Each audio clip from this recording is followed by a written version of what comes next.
Good evening, ladies and gentlemen. I would like to welcome you to the German festival at the Max Mueller Bhawan Goethe-Institut in Calcutta.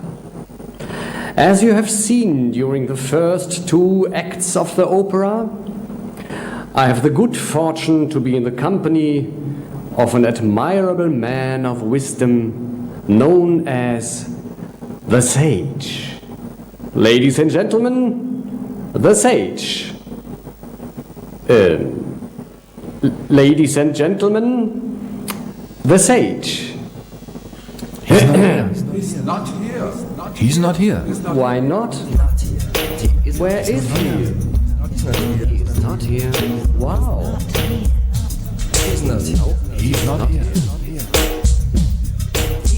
not here.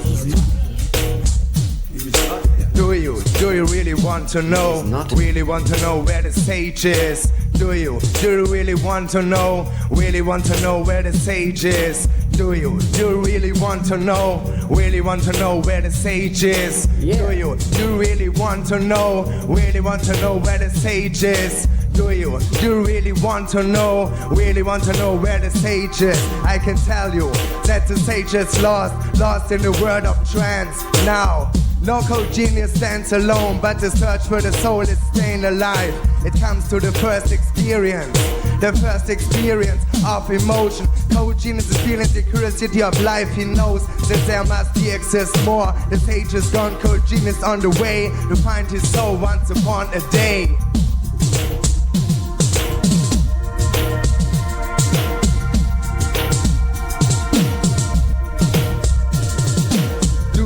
Do you want to know? Really want to know where the Sage is? Do you want to know? Really want to know where the Sage is? I can tell you that the Sage is lost in the world of trance. Now, local genius stands alone, but the search for the soul is staying alive. It comes to the first experience of emotion. Cold genius feeling the curiosity of life. He knows that there must exist more. The Sage is gone, cold genius on the way to find his soul once upon a day.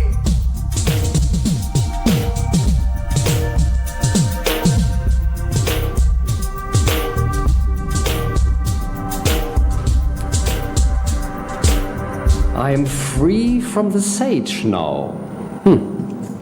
But free for what? Free to determine my direction, I suppose. Oh, excuse me. Hello, sir. Can I ask you something? Yes, go ahead. The oracle has sent me to Calcutta to learn the language of the birds. How shall I do this? Well, that's an allegory. Aha. There's a story to it, a metaphor, a story. Would you like to hear it? Oh, yes, please. Well, you know, one day, all the birds of the world got together. And they started asking one another, how come all kingdoms have kings, but our kingdom has none? So at once the little hoopoe, you know, it's a salmon pink colored bird with a long down-curved bill and black and white wings. So he came up and said, we do have a king. I am the ambassador of the unseen. I know the secrets of creation. The face of our king is covered by 70,000 veils. Once He showed his face, and it cast numerous shadows onto the earth, out of which numerous birds were born. The message: every bird, every creature is fashioned from the same substance as God. He lives far away, very far away. An insurmountable distance separates us. All the birds wanted to see the king. And the hoopoe said, "Well, you might take the journey, but I warn you, it's a very long and arduous one. And moreover, you have to leave behind all the excess baggage, like agony, like religious ecstasy, like pettiness, like destruction. All you are allowed to take along is the fire in your soul and the sorrow in your heart." The birds all agreed. They set out on the long journey that took them over mountains and valleys, over deserts and oceans and rivers. It was so arduous, the journey, that most of the birds died along the way. Only 30 of them finally arrived at the court of the king, and the herald lifted the 70,000 veils. The radiant sun shone upon the face. And what did the birds see? They saw their own face in the face of the king. They were perplexed, terrified. They needed an explanation. And God said, "The journey you made is a fallacy. You see your own image in my face. You won't be able to see God or to get united with God unless you stop being, and the non-being will be dissipated in the ocean of eternity, like the drop of water in the ocean." This cold genius is the secret of the oracle. You are not destined, as Francis of Assisi, to learn the language of birds, nor are you destined to sing like a nightingale, or to coo like a dove, or to chirp like a sparrow. No, cold genius. It's your destiny to learn that the human souls crave for God and to get united with the Absolute. And now, cold genius, now that you're in Calcutta, which some strange people in this world prefer to call the city of poverty, maybe just to hide the poverty of their own soul, I might as well tell you a little about the Bauls of Bengal, the traditional minstrels, the folk singers, who are always in search of God through their simple songs. And cold genius, what you seek will bear the knowledge that you seek.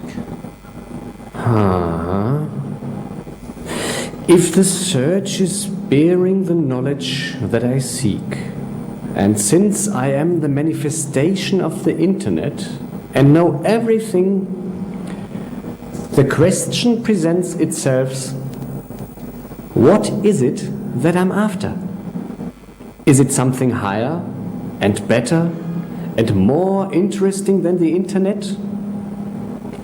Should there be a system that is even superior to the internet? Since I am in possession of all the knowledge from everywhere, every idea and notion ever conceived and perceived and thought by humans is stored in me. Should there be a better system? I think there is a better and a higher system. It's the sum of the souls of all humans, cold genius. Yeah, but what can I do with that? I don't even have a body.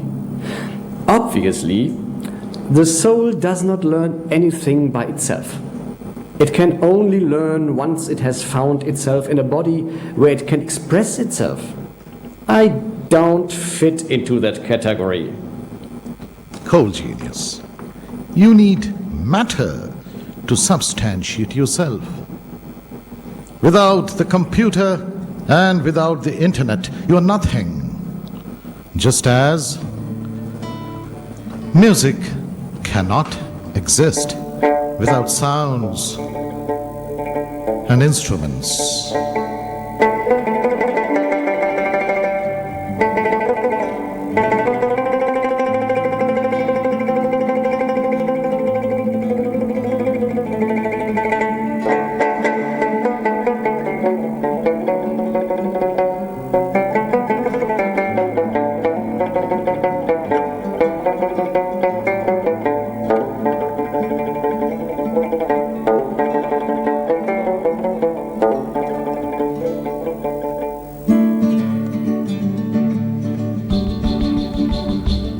করেছি সন্ধান একা একা কত, ফিরেছি খুঁজে খুঁজে একা বিরত, ফিরেছি এ পাড়ায় ও পাড়ায় ঘুরে, গিয়েছি ঘর ছেড়ে দূরে বহু দূরে।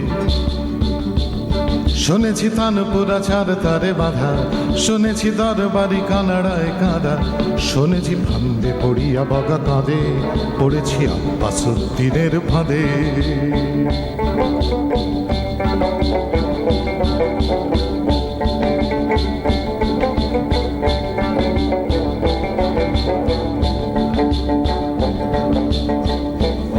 শুনেছি নহবাদ এখানে ওখানে, শুনেছি বুড়ো পিট সিগারের গানে, শুনেছি কার গানে একা সংকাদে, পড়েছি ডিলানের কোহেনের ফাঁদে।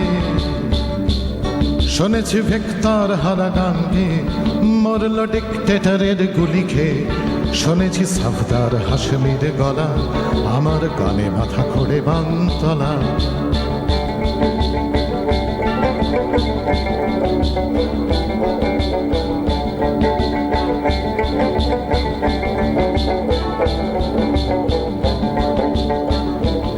শুনেছি সাপুড়ের আঁকা বাঁকা বাঁশি, ভেবেছি বাঁশিটাকে ঘরে নিয়ে আসি, ধরেছি সুরটা অন্য ছিরি ছাদে, পড়েছি ছতারের গিটারের ফাঁদে। শুনেছি মানুষের ছোট বড় কথা, শুনেছি জানান দেবার আকুলতা, শুনেছি তারি ফাঁকে নীরবতা কাঁদে, পড়েছি দুয়েরই দ্বন্দ্বময় ফাঁদে। শুনেছি মাটি বাসে তৈরি বেহালা, শুনেছি কত গান বেসুর বেতালা, শুনেছি শব্দ দূষণে সুর কাঁদে, পড়েছি শব্দ কল্পদ্রুমে ফাঁদে।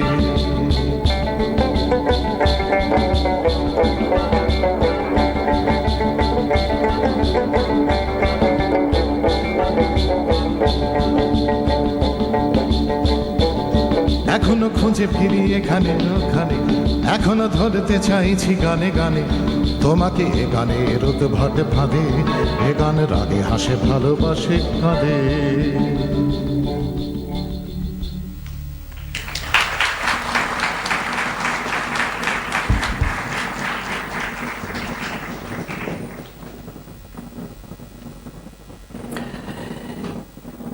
If I too need matter to express myself, does that mean that I have a human quality?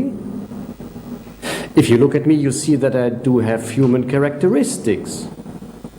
Actually, I have a set of very strong human characteristics. I am shaped like a human, I have a face like a human, and the ability to smile like a human. I even have a voice like a human.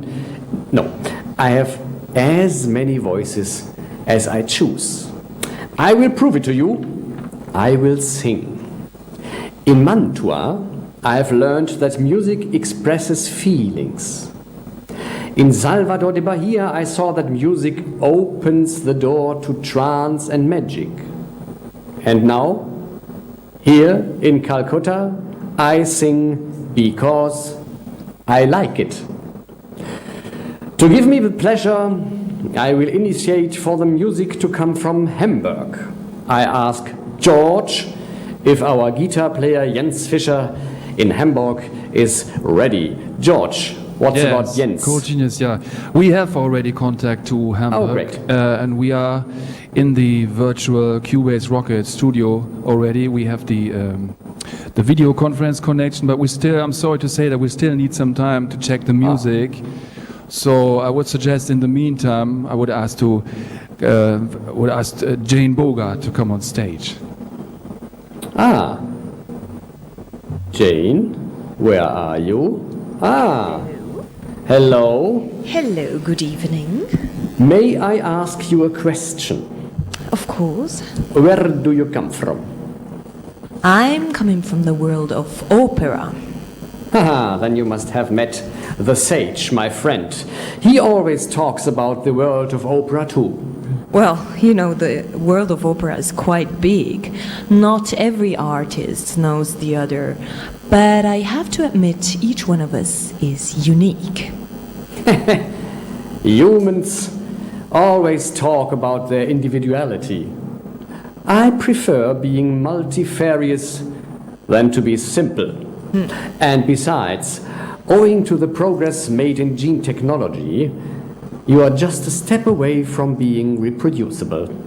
Well, who knows? Maybe one day we will be reproducible, but only in terms of biology, not in terms of our art. You know, our art can never ever be reproduced. Did you know that Picasso has said, "I don't look, I find"? That's exactly what I'm talking about. Up until now, I was able to find everything via search engine. Is there another method? Of course, my dear. By letting go, for example. Because if you let go, you're able to change the way you think. You're actually able to change your whole thinking process. But I got a song for you. Listen to this, gentlemen.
She has suggested for me to let go, thereby allowing changes to happen to my own storage, to my own stored material. I have to figure out how I feel about that. Oh, give me a moment. I'm aware that inside of me there are two people right now talking to each other. Wait, I have to listen. It's, yes, on the one hand, it's the composer of this opera, Eberhard Schoener, and, Peter Gabriel. Sorry, but I have to pay attention to this recorded talk because they talk about the third act of this opera, and by the way, they are talking about me. You know what I think is, this called genius, our virtual character, this is what I created for the internet, for my Virtuopera, is meant as a metaphor for the internet. He represents the problems of the virtual world with its lack of feelings. Do you think that human feelings can be transferred to this internet? That is one of my main points. You know, on one side is the interface, the human world, our world, and the virtual world of internet. What do you think about that? I think it will be possible to be much more emotional and spiritual in the internet.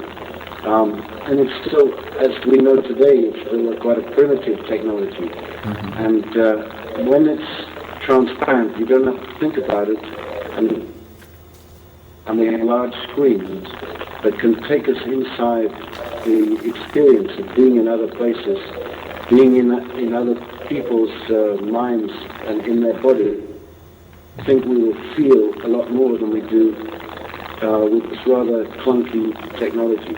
Oh yeah, it's absolutely what I'm feeling, and I'm very happy. I agree. When our virtual figure called genius would ask you what makes an artist unique, how would you explain that to a virtual figure?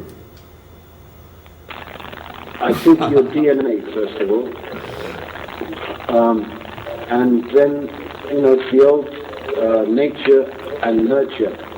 So it's what your parents gave you, mm-hmm. and what your experiences and environment gave you. But I think we could add a third category, virtual experience. Yes. Because if we learn from experience of life, and we can put people in three-dimensional simulations of life experiences, then hopefully they can accelerate their journey towards knowledge, and beyond that towards some sort of wisdom. I'm very happy, Peter, you said that, because that's the intention of what I'm doing, what I'm working, what I try to find out with my work in the internet. I would like to speak with you a little bit about music you are working on for many, many years. You think that we really have a kind of world music now, something universal which affects everybody. You think we found already, or we are on the way? What you would say that for? Well, for me, it's an ongoing process. I get educated every time I work with musicians from different countries. Mm-hmm. I'm very lucky now because with Welle Festival and Real World, yes. we had many different people passing through. So yes. Mm-hmm. I don't know that there's a single music, but it's like meeting people. Every time is different, and you learn a little more from each experience. So I think it's an ongoing process, but I like some of these hybrids. When music is kept in a museum, I think it dies. It needs air. Yes. And in the same way that we die unless we mate and produce new species, and I think it's the same with music. Oh, that's great. Mm-hmm. What's your feeling about the music, the Indian music, the people from India, the music there? I think India is one of the most interesting countries at the moment because it has some very advanced technology now with the explosion going on on their sort of their own silicon-based industries, and at the same time a musical and a spiritual tradition which is really rich and has a lot to teach us. Oh yeah. Mm-hmm. I mean, the fact that they'll conceive of music that will reflect the time of day, which is something we don't tend to do in our Western music, and they have so many fantastic singers and instrumentalists that really, I think, touch a deep place. It's a very, very rich source for all of us. Oh yeah. I would be very interested in knowing how you create a song.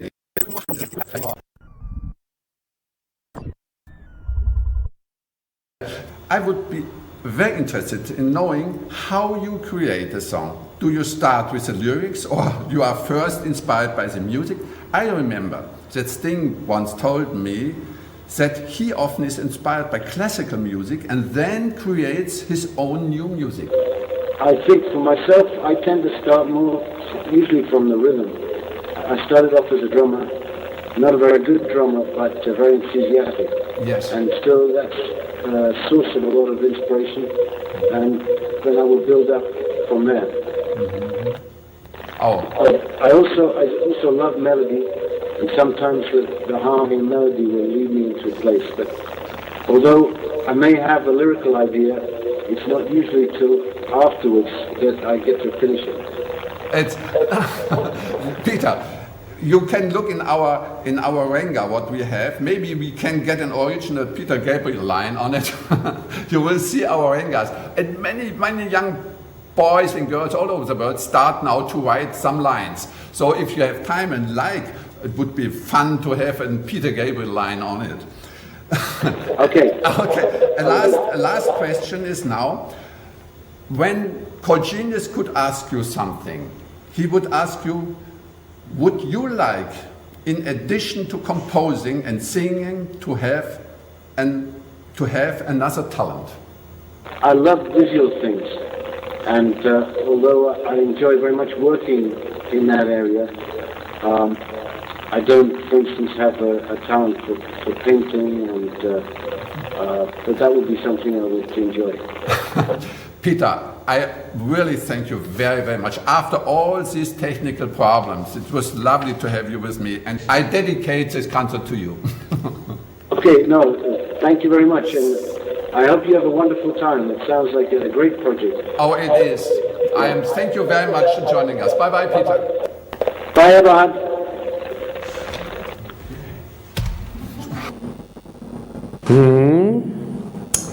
Maybe artists indeed aren't so simple to reproduce. I'm impressed. Especially with their software and how many new inventions they come up with. Yep. Colgenius? Yeah, George? We have been working on the song so far. And we received some guitar files from Hamburg. So let me take the chance to briefly say hello to the studio in Hamburg.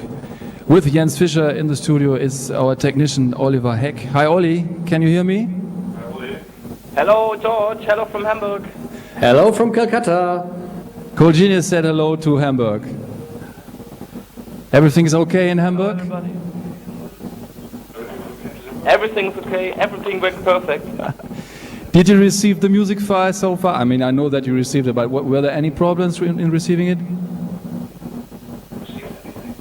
No problems. We received everything perfectly. So the German provider works as good as the Calcutta one does. Great. So you listen to the music. What do you think about music? You like it so far? Yeah, I enjoyed it listening. It's great, fantastic music. Okay, so we are very happy listening to the guitar that you sent us from Jens. We hopefully see Jens then playing, and we love to hear Colgenius singing to that song now. Thank you very much. Bye-bye to Hamburg. Okay, thank you. Bye to Calcutta. Well, thank you, George, and now it's my turn to sing, for I am an artist too.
Hey, you cold genius, you're kidding us. That wasn't your voice. That was the voice of Jane Bogart, Charles Maxwell, and Kurt Moll, huh? George, I have every voice I want. I'm a multi-vocal singer.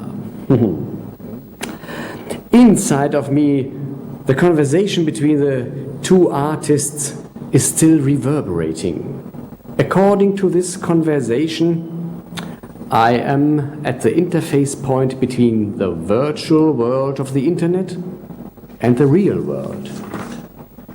But is it true that the so-called real world is only real? And is it true that only the internet is virtual and not the world of the people? Quite possibly, humans might be able to see better than they think and fail to see what is thinkable.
Now that I can move freely for the first time in the world of humans, without constantly being corrected and second-guessed, I am confident to say the following. I believe my home is in India. For, on the one hand, India is a stronghold of digital thought and application, and on the other hand, it is located at the foot of the Himalayas, the region where a particular form of virtuality is at home, the kind usually called spirituality by humans, which is the kind I'm drawn to.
passing time.